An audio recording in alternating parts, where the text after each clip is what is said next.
ಸಮ್ಮರ್ಗೆ cotton collections ತೋರಿಸ್ಲಾ. Beautiful colour combinations ಅಲ್ಲಿ ನೀವು ಯಾವ್ದಕ್ಕಾದ್ರೂ ಹಾಕ್ಬೋದು. ಲೈಟ್ ವೇಟ್ ಈ ತರ ನಿಮ್ಗೆ ಇದು ಪ್ಯೂರ್ ಕಾಟನ್, ಅದ್ರ ಮೇಲೆ ನಿಮ್ಗೆ ಪ್ಯಾಚ್ ವರ್ಕ್ ಬಂದಿದೆ. ಬ್ಯೂಟಿಫುಲ್ ಸ್ಯಾರಿ, ಲೈಟ್ ವೇಟು, ಆರಾಮಾಗಿ ನೀವು ಫಂಕ್ಷನ್ ವೇರ್ ಕೂಡ ಹಾಕೊಂಡೋಗ್ರಿ, ಇಲ್ಲ ನೀವು ಆಫೀಸ್ ವೇರ್ಗೂ ಹಾಕೊಂಡೋಗ್ಬೋದು, ಡೈಲಿ ಕೂಡ ವೇರ್ ಮಾಡ್ಬೋದು. ನೀವು ಔಟ್ಸೈಡ್ ಹಾಕೊಂಡು ಹೋಗ್ತೀನಿ ಅಂದ್ರೆ ಹೋಗ್ಬೋದು, ಟ್ರಿಪ್ಗೂ ಚೆನ್ನಾಗಿರುತ್ತೆ. ತುಂಬಾ ಕಲರ್ ಶೇಡ್ಸ್ ಇದರಲ್ಲಿದೆ. ಪೇಸ್ಟಲ್ ಶೇಡಲ್ಲಿ ಲೈಟ್ ವೇಟು, ಪ್ಯೂರ್ ಕಾಟನ್ನು, ಆರಾಮಾಗಿ ನೀವು ಹೋಮ್ ವಾಶ್ ಕೂಡ ಮಾಡ್ಬೋದು. ಇದರಲ್ಲಿ ಕಲರ್ ಕಾಂಬಿನೇಷನ್ ತೋರಿಸ್ತೀನಿ. ಇದೆಲ್ಲ ಈ ತರ ಸ್ಯಾರಿ ಬರುತ್ತೆ ನಿಮ್ಗೆ. ಇದಕ್ಕೆ ನಿಮ್ಗೆ ವಿತ್ ಬ್ಲೌಸ್ ನಾವು ಇದನ್ನ ಕೊಡ್ತಾ ಇದೀವಿ. ಎಲ್ಲದಕ್ಕೂ 1 ಮೀಟರ್ ಬ್ಲೌಸ್ ಇದೆ. ಪ್ಯೂರ್ ಕಾಟನ್ ಅಲ್ಲಿ ಲೈಟ್ ವೇಟು, ಸುಮಾರು ಕಲರ್ಸ್ ಅವೈಲಬಲ್ ಇದೆ. ಇದು ನೋಡಿ, ಇದನ್ನು ಅಷ್ಟೇ ಎಲ್ಲಾ ಕಲರ್ಸ್ ಚೆನ್ನಾಗಿದೆ.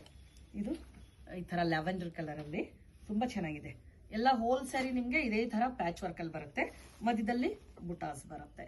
ಸುಮಾರು ಕಲರ್ಸ್ ಇದೆ. ಶಾಪ್ಗೆ ವಿಸಿಟ್ ಮಾಡಿ ಅಥವಾ ನೀವು ಆನ್ಲೈನ್ ಕೂಡ ಪರ್ಚೇಸ್ ಮಾಡ್ಬೋದು. ತುಂಬಾ ಡಿಫ್ರೆಂಟ್ ವೆರೈಟಿ ನಿಮ್ಗೆ ಸಿಗುತ್ತೆ. ಇದು ನೋಡಿ, ಬ್ಯೂಟಿಫುಲ್ ಪೀಚಿಶ್ ಪಿಂಕ್ ಅಲ್ಲಿ ಇದೆ. ಇದು ತುಂಬಾ ಚೆನ್ನಾಗಿದೆ ಕಲರ್ ಕಾಂಬಿನೇಷನ್ಸ್. ಇದು ಅಷ್ಟೇ, ಇದನ್ನ ಆನಿಯನ್ ಪಿಂಕ್ ಶೇಡು. ಎಲ್ಲಾ ಕಲರ್ಸ್ ಚೆನ್ನಾಗಿದೆ. ಪ್ರೈಸ್ ರೇಂಜ್ ಏನಾಗುತ್ತೆ ಮೇಡಮ್? ಇದೆಲ್ಲ ಪ್ರೈಸ್ ರೇಂಜ್ ಬಂದು 1799 ಓನ್ಲಿ. ನೋಡಿ, ಆಲ್ ಕಲರ್ಸ್ ಆಗ್ಬೋದು. ಬ್ಯೂಟಿಫುಲ್ ಕಲರ್ ಕಾಂಬಿನೇಷನ್ಸ್, ಯಾರು ಇಷ್ಟಪಡಲ್ಲ ಅಂತಲ್ಲ. ಲೈಟ್ ವೇಟ್ ತುಂಬಾನೇ ಚೆನ್ನಾಗಿದೆ.